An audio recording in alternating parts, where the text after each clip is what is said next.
Ternyata setelah itu tampak bagiku, menurut sinten Al-Hafidz Ibnu Hajar, jelas bagiku pengeluaran hukum ini, cara mengeluarkannya dari asal yang tetap.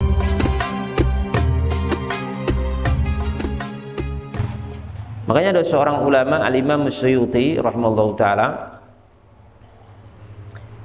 dalam kitab beliau ya Al-Hawi lil Fatawa, Al-Imam Suyuti itu menukil, beliau mengatakan, wa qad su'ila Syekhul Islami Hafidhul Asri Abdul Fadl Ibnu Hajar an amalil maulid bima nassahu, bahwasanya Syekhul Islam Hafidhul Asr, hafidnya masa itu sinten? Abdul Fadl Ibnu Hajar Al-Asqalani, pengarang tadi Fathul Bari, syarah penjelasan terhadap Sahih Al-Bukhari. Niku Ibnu Hajar niku asalnya orang Palestina, Asqalan itu Palestina, kelahiran Palestina, tapi kemudian beliau meninggal wafat di Mesir. Jadi orang Palestina tapi wafat di Mesir, itu Ibnu Hajar Al-Asqalani, beliau dilahir di Asqalan.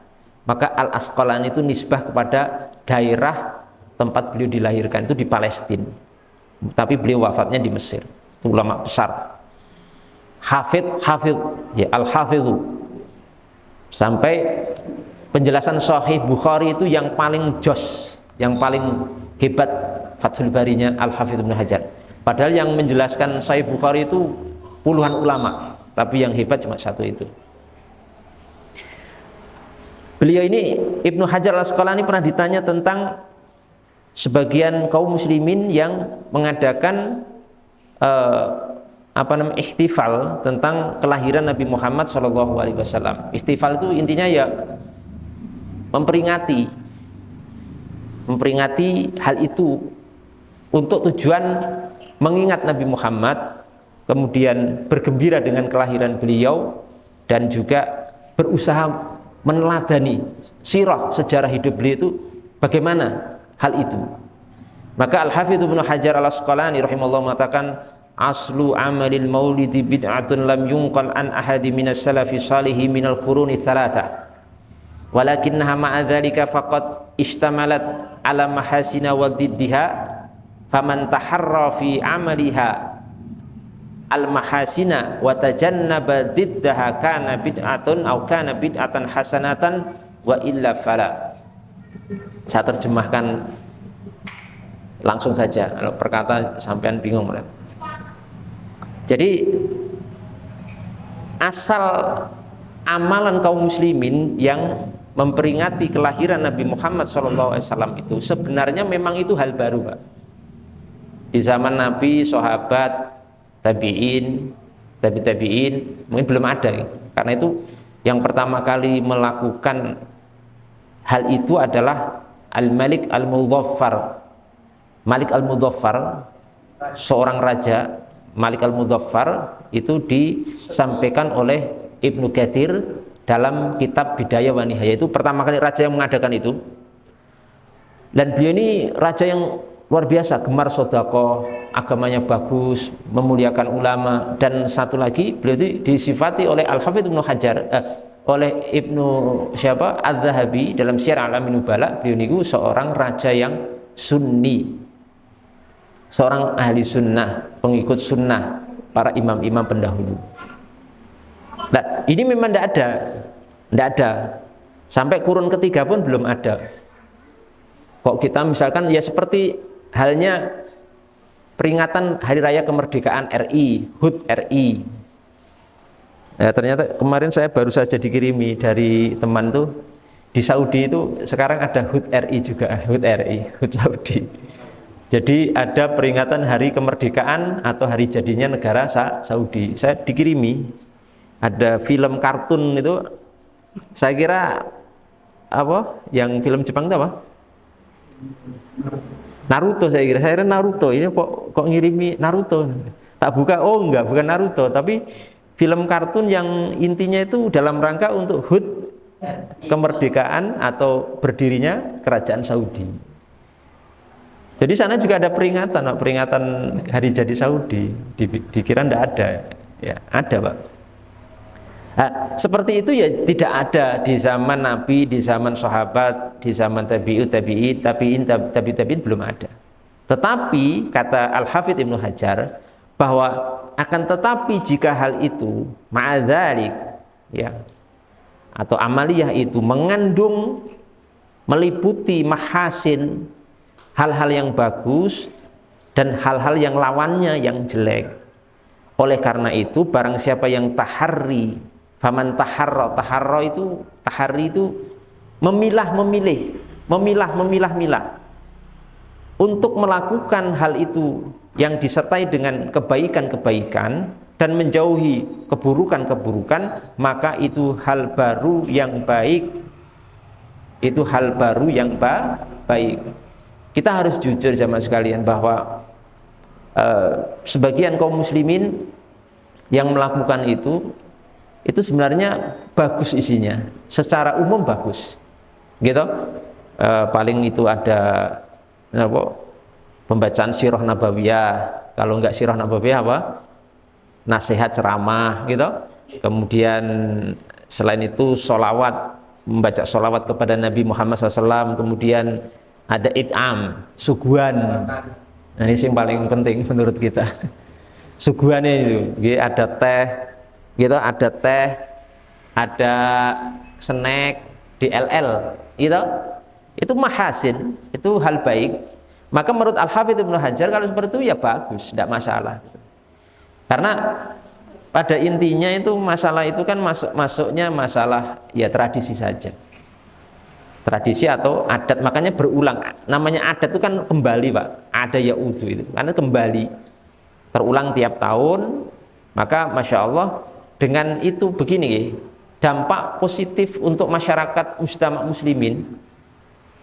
Saya menganalisa, saya meneliti jauh lama bertahun-tahun bahwa ternyata ketika di momen Rabiul Awal kelahiran Nabi Muhammad SAW itu, kaum muslimin, para dai, para ustadz, para ulama itu mengadakan hal-hal yang berfaedah, bermanfaat untuk kaum muslimin, entah berupa ceramah, entah berupa yang lain, dan mengingatkan sirah nabawiyah kepada umat Islam, itu dampak positifnya luar biasa.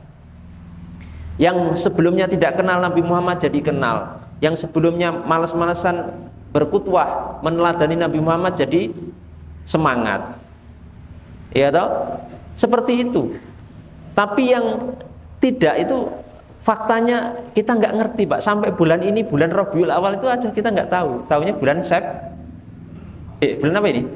September tahunya. Bulan apa? September. Nggak ngerti Rabiul Awal. Kalau Rabiul Awal tanggal berapa? Orang nggak gagas, nggak ngerti juga.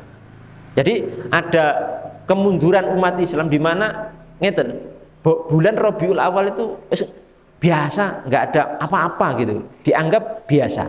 Padahal itu ada momen besar kelahiran Nabi Muhammad yang Abu Lahab saja yang kafir ikut bahagia, mewujudkan kebahagiaan dengan memerdekakan budaknya.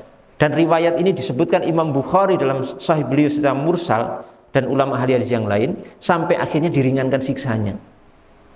Masa iya kita biasa-biasa saja di bulan Rabiul Awal, yang non muslim saja Abu Lahab itu lebih selangkah maju daripada kita, gembira sampai memerdekakan budaknya bernama Thuwaibah. Lah kok kita adem-adem baik, manusia termulia loh, manusia agung yang tiada bandingnya sampai hari kiamat, manusia yang akan mensyafaati kita kelak di hari kiamat, yang dunia seisinya goncang ketika lahirnya baginda Rasul Muhammad SAW, yang ketika masa kecilnya niku, saat Nabi Muhammad sedang kecil, sedang mainan sama anak-anak kecil, beliau itu mainnya itu enggak seperti keumuman manusia gitu. Jadi ketika anak-anak kecil main itu, beliau itu agak menyendiri, ngoten Pak, enggak ikut. Kalau sekarang main apa? Kelereng, terus main loncatan, mboten. Ini memang calon nabi itu beda. Anak-anak kecil kumpul di sini, Nabi Muhammad agak menjadi di sini. Jadi keliru kalau kita itu mengatakan, ada yang mengatakan Nabi Muhammad itu ya manusia biasa seperti kita, itu salah Pak. Yang benar Nabi Muhammad itu manusia, benar manusia, tapi tidak biasa seperti kita. Nah waktu itu sampai didatangi malaikat Jibril, tiba-tiba disekap dari belakang, terus dibawa malaikat Jibril, terus dibedah dadanya oleh malaikat Jibril, dicuci hatinya dengan apa? Air Zam-Zam. Yang sampai waktu itu anak-anak yang lain itu melihat kejadian itu sampai ketakutan, lari semua. Terus wah, laporan ke sana ke Halimah Sa'diyah. Itu Muhammad kan gini-gini bahaya ini kok ketakutan. Itu luar, waktu kecil saja sudah dicuci hatinya oleh malaikat Jibril langsung. Itu ya. Jadi seperti itu. Sedikit lagi bahwa kemudian beliau Al-Hafidz Ibnu Hajar melanjutkan, saya itu berusaha kalau ngaji itu tetap konsisten untuk mengacu kepada referensi para imam, para ulama, sehingga bisa dipertanggungjawabkan di dunia dan di akhirat. Ya, jangan kita ngaji ngomong, ustadznya ngomong ngalor ngidul kemana-kemari, nggak jelas referensinya dari mana, pertanggungjawab seperti apa. Wis ngono ustadznya ngomongnya rabarbar. Kita pakai referensi Pak, karena kita ini bukan ulama, jadi kita menyerahkan kepada Al-Hafidz Ibnu Hajar Al-Asqalani, imam besar. Kawan mengakui, bukan kawan yang lawan pun mengakui kealiman Al-Hafidz Ibnu Hajar. Kalau saya pernah belajar Sahih Bukhari, jadi saya tahu. Karena saya belajar Sahih Bukhari didampingi dengan Fathul Bari, jadi mengerti benar isinya Fathul Bari. Oh seperti ini loh kedahsyatan ilmunya Al-Hafidz Ibnu Hajar, gitu, tahu persis. Karena saya pernah belajar Sahih Bukhari, saya pernah belajar Sahih Muslim, gitu. Jadi bukan katanya. Saya tambah sedikit di sini, kemudian beliau mengatakan Ibnu Hajar Al-Asqalani, waqad dhahara li takhrijuha ala aslin thabitin wa huwa ma thabata fi sahihain min anna nabiyya sallallahu alaihi wasallam qadima al-Madinah fawajada al-yahuda yasumuna yauma Asyura. Nah, ternyata setelah itu tampak bagiku, menurut sinten Al-Hafidz Ibnu Hajar, jelas bagiku pengeluaran hukum ini, cara mengeluarkannya dari asal yang tetap. Artinya ngeten lho. Kalau kita melakukan hal-hal yang sudah disebutkan tadi, pas bulan Rabiul Awal kita bahagia, kita gembira dengan bulan ini karena ada satu hal besar, yaitu kelahiran Nabi Muhammad. Rabiul Awal itu sebenarnya bukan bulan istimewa Pak. Enggak seperti Ramadan, enggak seperti Muharram, enggak seperti Rajab. Biasa, ini bulan biasa. Yang membuat jadi tidak biasa karena ini lahirnya Nabi Muhammad SAW. Itu persis dengan Haramain. Mekah Madinah itu kalau nggak ada, Mekah itu kalau nggak ada Ka'bah, Madinah nggak ada Nabi Muhammad, itu nggak beda dengan daerah kita, nggak beda dengan Solo, nggak beda dengan Karanganyar, Sukabumi, sama.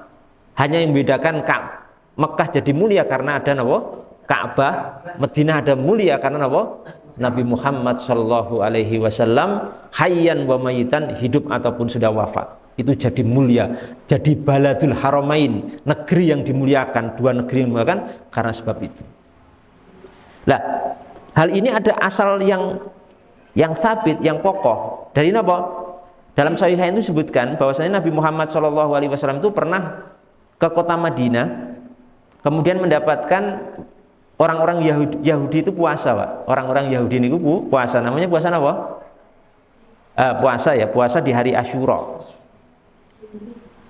Kok orang-orang Yahudi ini puasa pas hari itu kenapa? Ditanya.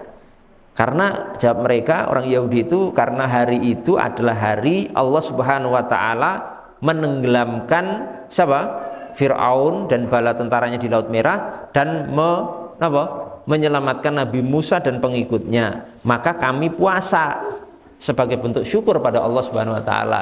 Jadi memperingati peristiwa itu dengan puasa. Sampai akhirnya Nabi Muhammad mengatakan apa?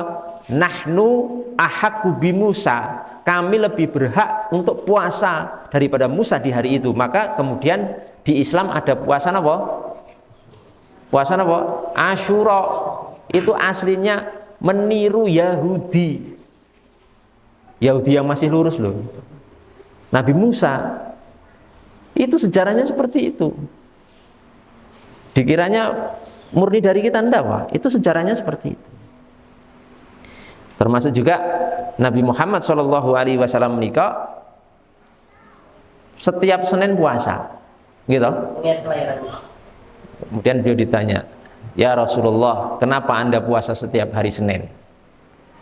Beliau menjawab, dzaka yaumun wulidtu fih, karena hari Senin itu aku dilahirkan, maka aku puasa untuk memperingati itu, memperingati hari kelahiranku. Dan bersyukur pada Allah Subhanahu wa taala dengan momen-momen seperti itu, gitu, dengan puasa, dengan ibadah, dengan sholat, dengan sedekah, dengan membaca Quran, dengan baca sholawat dan sebagainya. Itu sesuatu yang memang dianjurkan dalam syariat Islam. Makanya kata Al-Hafidz Ibnu Hajar menyebutkan hal itu diperintahkan ketika mendapatkan nikmat-nikmat dari Allah Subhanahu wa taala. Fa ayun nikmatin a'zamu min nikmati bi buruzi hadzan nabi. Maka nikmat mana yang lebih agung dari nikmat munculnya, lahirnya Nabi ini, Nabi Muhammad SAW, Nabi rahmah, Nabinya rahmat, Nabi yang membawa rahmat bagi semesta alam, fi dzalikal yaum, di hari itu.